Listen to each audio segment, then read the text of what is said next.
Como diminuir a inflamação no seu corpo. Vocês já sabem, quem acompanha aqui no canal, que a gente fala muito sobre a inflamação crônica subclínica.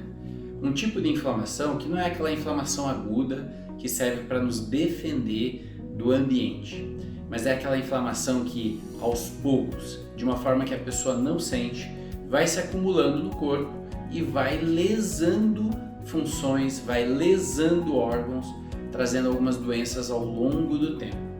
Portanto, a gente ter alguma estratégia para diminuir a inflamação no corpo é muito importante. E eu vou falar nesse vídeo sobre 6 alimentos que podem auxiliar na diminuição da inflamação crônica, essa inflamação de baixo grau que a gente precisa diminuir para ter mais longevidade e bem-estar. Se você tem interesse nesse assunto, fica até o final do vídeo, porque os últimos alimentos são os mais importantes em relação à diminuição da inflamação. Fica aí!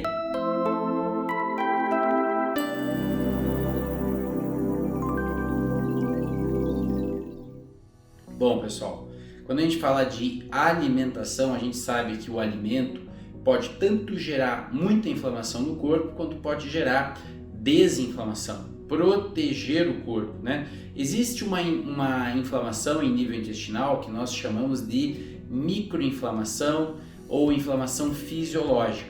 Todo alimento está cheio de proteínas e componentes estranhos ao organismo e, portanto, o corpo ele vai fazer uma microinflamação. Porém, essa microinflamação é algo natural, é saudável e ele não impede do corpo de realmente quebrar esse alimento e transformar em nutrientes, ser absorvido pelo nosso estômago, duodeno, intestino e por aí vai.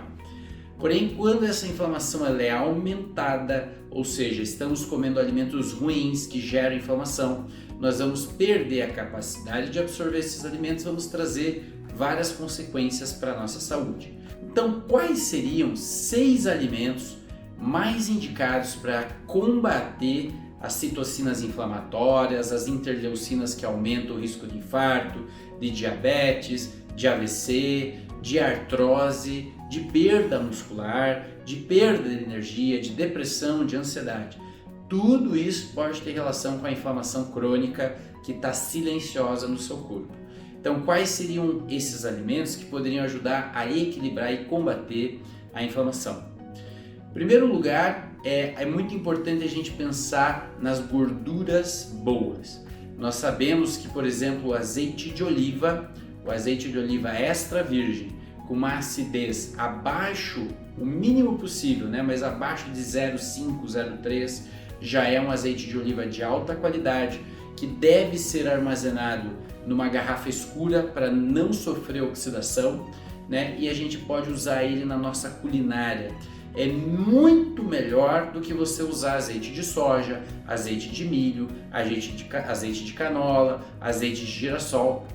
Muito melhor, pessoal, porque ele é rico em alguns ômega 6, em algumas gorduras monoinsaturadas que são saudáveis, além de ter uma quantidade de ômega 3 também. Então, o azeite de oliva extra virgem, ele é bem interessante porque a gente pode estar usando ele em várias comidas, né? A gente pode estar usando o azeite de oliva. Então, esse seria o primeiro alimento que você deve incorporar na sua culinária, no seu dia a dia, para você poder anti-inflamar, para você aumentar o pool de antioxidantes na dieta, para combater os radicais livres no seu corpo. Um segundo alimento que a gente pode aqui estar trazendo nesse vídeo são os alimentos, as castanhas, as nozes, as oleaginosas. É uma categoria de alimentos, né? Então esse tipo de alimento, além de ele ter vários minerais, vários antioxidantes, tem gorduras boas, ou seja, são alimentos que têm uma ação anti-inflamatória em geral, né? Então a gente está falando da castanha do Brasil, estamos falando da castanha de caju, estamos falando das amêndoas, estamos falando das nozes, estamos falando do pistache e assim por diante. Todos esses grãos, né, essas oleaginosas, são importantes para ajudar na antioxidação do corpo, são importantes para ajudar na prevenção de doenças cardiovasculares, mas apenas um cuidado.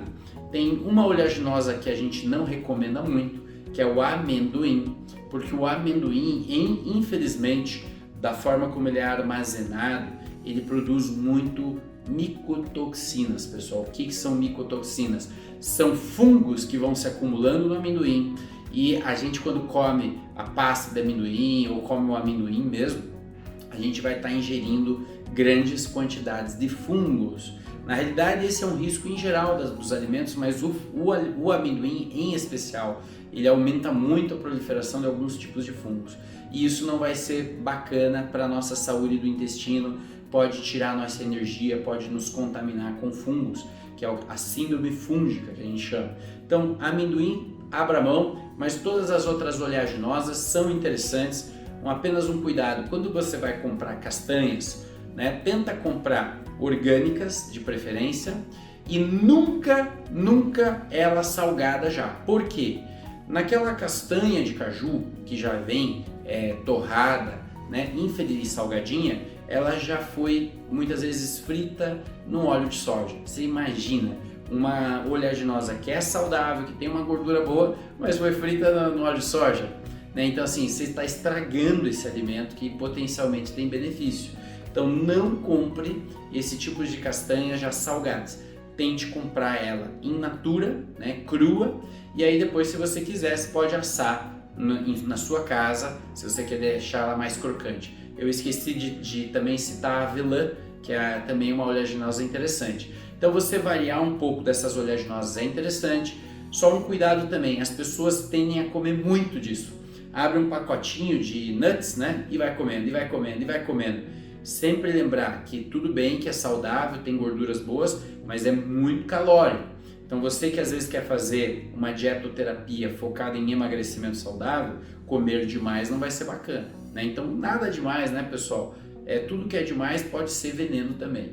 Então esse equilíbrio da quantidade é importante. Se você for comer nuts, você pode comer 2 amêndoas, 2 nozes, 2 castanhas do Brasil e tá ótimo, tá? Um outro cuidado quando você compra esse tipo de alimento é que ele venha inteiro, que não seja partido ou aquelas bem miudinhas. Por quê? Se quebrou em muitos pedaços a nut, você começa a oxidar mais esses ácidos graxos saudáveis e você passa a perder as propriedades nutricionais delas, tá? Então, o segundo alimento são as oleaginosas, né? Azeite de oliva extra virgem, as oleaginosas, e aí, claro, tem os peixes, a sardinha, o atum, os peixes mais de água profunda, o salmão. Porém, vamos fazer aqui um grande parênteses. A gente tem cada vez menos acesso a esse tipo de alimento, né? Então, infelizmente, os peixes não são criados em águas profundas, são criados em açudes artificiais, com comida artificial, com um monte de antibiótico. Eles passam a ser contaminados com anabolizantes, etc., para poder crescer mais rápido. Ou seja, aquele salmão que muitas vezes você traz no prato é um salmão que tem corante, que tem um monte de contaminantes, né? Não tem mais aqueles ômega 3, que é de fato o suplemento que traz uma capacidade muito grande de anti-inflamação. Então, se você tiver acesso a um peixe de boa qualidade, você pode estar comendo esse peixe. Mas, por exemplo, para quem é vegetariano, prefere não comer o alimento in natura, mas não é contra uma suplementação de ômega 3, pode estar usando ômega 3. Tem também opções de ômega 3 de algas, né? Que tem também ômega 3 e a gente poderia estar suplementando o ômega 3 para poder ter a quantidade adequada para nossa saúde, para proteger nosso cérebro e todo o nosso corpo, tá, pessoal? Então cuide com o peixe. Peixe é bacana, é saudável, porém tem peixes que estão muito contaminados. Eu não falei aqui da contaminação também por mercúrio e de chumbo, que são, infelizmente, tem muita contaminação nos oceanos, né? Os nanoplásticos, hoje que fala muito também. E, infelizmente, o peixe está muitas vezes contaminado com metais pesados e contaminantes ambientais. Então, cuida também com peixe cru, né? Então, a comida japonesa, no contexto nosso, ela pode vir contaminada com parasitas. Ela pode ser uma carne que não é bem, que ela não, já está ali mal condicionada, não está refrigerada da forma correta, ou seja, também aumenta o risco de outras questões. Então, o ômega 3 é um alimento muito bom, né? Ele é um suplemento muito interessante, e a gente tem que só cuidar, então, se for comer peixe, um peixe de boa qualidade, de água profunda. Então esse seria o terceiro alimento. O quarto alimento que é interessante citar, que é um suplemento cada vez mais popular e que a gente pode usar em toda a nossa culinária, que é a cúrcuma longa, né? Então a cúrcuma, ela é muito interessante, né? Dentro da cúrcuma longa existe um princípio ativo que a gente pode isolar e fazer suplementação com ele, que é a curcumina. Qual é a grande ação da cúrcuma no nosso corpo? Tem uma potente capacidade de anti-inflamação, de antioxidação, né? Então, se você quiser acrescentar cúrcuma de boa qualidade na culinária, é uma forma de você estar consumindo cúrcuma. Se você quiser, às vezes, manipular ela, a curcumina, o princípio ativo, vai ser mais potente, né? Às vezes tem como fazer curcumina injetável também, né? Em clínicas de injetáveis. Na clínica lá a gente também faz muito curcumina quando a paciente tem muita dor, quando está muito inflamadão, quando está com muitos riscos de doenças, a gente usa curcumina injetável. Mas a cúrcuma em si é um excelente alimento, né? Lembrando sempre que boa parte da cúrcuma é difícil de ser absorvida. É uma molécula, a curcumina é uma molécula hidrofóbica, então a gente tem um pouco mais de dificuldade de absorvê-la. É interessante consumi-la junto com alguma gordura, assim como o ômega 3, que é uma gordura que vai ser mais absorvida diante de comida, ou seja, de outras gorduras também. Então só tem esse detalhe da absorção que é muito importante. Temos cúrcumas que têm melhor absorção. Então, enfim, com o seu médico você pode decidir isso.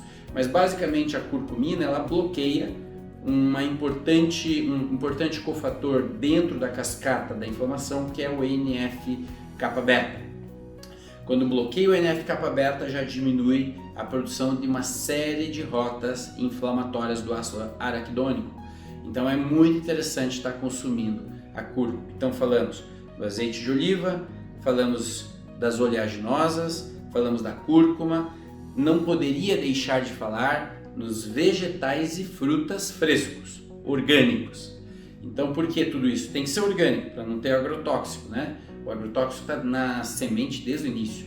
Mas os vegetais, em geral, principalmente os vegetais verdes, têm muitas propriedades anti-inflamatórias, mas é interessante você fazer aquele pratão de legumes, de vegetais e frutas coloridos, né? Quanto mais cores, mais flavonoides, mais propriedades antioxidantes nós vamos ter nesses alimentos. E se for um alimento fresco, melhor ainda. Então é interessante você comer 2 porções de fruta pelo menos por dia, mais 3 porções de legumes ao longo do dia ou saladas, né? Lembrando também que é importante diversificar esses nutrientes. Então às vezes um dia você come cenoura, no outro dia abobrinha, no outro dia brócolis, no outro dia chuchu e assim por diante. Você vai variando os legumes e as frutas. Quanto mais variadas essas cores, mais variados esses legumes e frutas, melhor para a saúde do intestino. Então não pode faltar na dieta as frutas, verduras e legumes, porque eles têm grandes propriedades antioxidantes e anti-inflamatórias. E por fim, eu falaria de um alimento ancestral dentro da tradição chinesa, muito colocado na culinária, também no Japão, que é o chá verde. Chá verde, Camellia sinensis, né? Chá de Camellia sinensis, ele tem epigalocatequinas, são princípios ativos com um alto poder antioxidante e anti-inflamatório, ou seja, consegue combater interleucinas inflamatórias no seu corpo, aliviar dores, melhorar a energia do corpo, tá? Então, em geral, consumir um pouco de chá verde na refeição é muito comum no Oriente. E não é à toa, realmente traz um grande benefício para a saúde. Nós não temos tanto hábito de fazer isso aqui no Brasil, mas você pode experimentar fazer um chá verde, um pouquinho, e tomar logo depois da alimentação, bem pouco, porque na alimentação o ideal é que a gente não tome muitos líquidos, mas um chá verde em pequena quantidade pode ser extremamente digestivo e pode dar mais conteúdo antioxidante e anti-inflamatório. Bom pessoal, falei de uma maneira geral de 6 alimentos que podem ajudar você a anti-inflamar, a desinflamar o corpo. Isso vai melhorar as tuas dores, vai melhorar a tua depressão, vai melhorar teus sintomas digestivos, vai melhorar tua digestão, vai melhorar em geral o seu corpo, vai melhorar a sua visão, tá? Então assim, quando a gente diminui a inflamação crônica subclínica, nós temos múltiplos benefícios. Por isso que a medicina funcional integrativa sempre foca na inflamação. Precisa pesquisar se o paciente está inflamado, quanto está inflamado e qual vai ser a estratégia nutricional e a estratégia geral de tratamento para que esse paciente saia da inflamação e consiga ficar com mais antioxidantes, mais anti-inflamação. Gostou desse conteúdo? Se você gostou, não deixe de dar o seu like. Eu conto muito com a sua ajuda para esse like aí nesse vídeo. E compartilhe e comente aqui embaixo se você tiver dúvidas ou outros alimentos que você acha que podem ajudar na anti-inflamação do corpo, tá bom? Então, fiquem em paz e até a próxima.